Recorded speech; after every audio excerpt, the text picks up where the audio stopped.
দক্ষিণ জেলার জোলাইবাড়ি আরটি ব্লকের মুহুরীপুর আরএফ গ্রাম পঞ্চায়েত এলাকায় প্রধানমন্ত্রী মৎস্য সম্পদ যোজনার অধীনে নির্মিত একটি ফিনফিশ হ্যাচারি প্রকল্প ঘিরে অভিযোগ ও বিতর্কের সৃষ্টি হয়েছে। স্থানীয় সূত্রে জানা যায়, প্রায় 25 লক্ষ টাকা ব্যয়ে নির্মিত এই হ্যাচারি প্রকল্পের উদ্বোধন ভার্চুয়াল মাধ্যমে অনুষ্ঠিত হয়।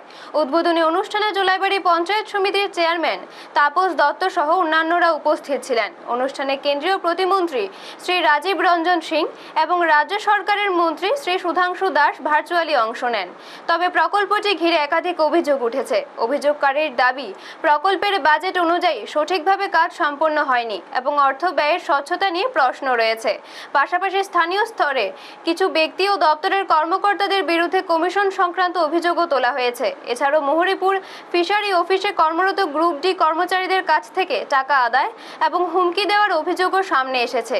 আরও অভিযোগে বলা হয়েছে, এক ব্যক্তি যিনি নিজেকে শিক্ষক ও রাজনৈতিক সংগঠনের যুবনেতা হিসেবে পরিচয় দেন, তার বিরুদ্ধেও অনৈতিক কর্মকাণ্ড ও হুমকি দেওয়ার অভিযোগ উঠেছে। এই সমস্ত অভিযোগকে কেন্দ্র করে এলাকায় চাঞ্চল্য তৈরি হয়েছে। অন্যদিকে উদ্বোধিত এই প্রকল্প আধুনিক মৎস্যচাষ সম্প্রসারণ, কর্মসংস্থান সৃষ্টি এবং স্থানীয় মৎস্য চাষীদের আর্থিক উন্নয়নে গুরুত্বপূর্ণ ভূমিকা নেবে বলে জানানো হয়েছে। ব্যুরো রিপোর্ট, নিউজ তৎকাল 24। এই আরডি ব্লকের অধীন মুহুরীপুর আরএফ গ্রাম পঞ্চায়েতে এখানে মাছের পণ্য প্রদানকারী একটি হ্যাচারি সম্পন্ন হয়েছে। এই হ্যাচারির আজকে উদ্বোধন হয়েছে। এটা আমাদের কেন্দ্রীয় সরকারের প্রধানমন্ত্রী মৎস্য সম্পদ যোজনা স্কিমের অন্তর্ভুক্ত।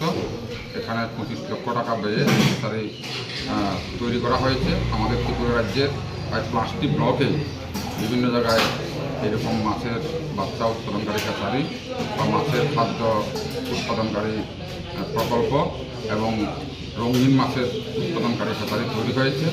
আজকে সেটা মিজোরামে ভার্চুয়ালি উদ্বোধন হয়েছে আমাদের কেন্দ্রীয় ইউনিয়ন মিনিস্টারের হাত ধরে। এবং প্রত্যেকটি রাজ্যের সঙ্গে তুলনা করে আমাদের ত্রিপুরা রাজ্য আমাদের 8টি জেলার 5টি ব্লকে এই ধরনের মৎস্য উৎপাদনের হ্যাচারি যেগুলো আজকে উদ্বোধন হয়েছে ভার্চুয়ালির মাধ্যমে।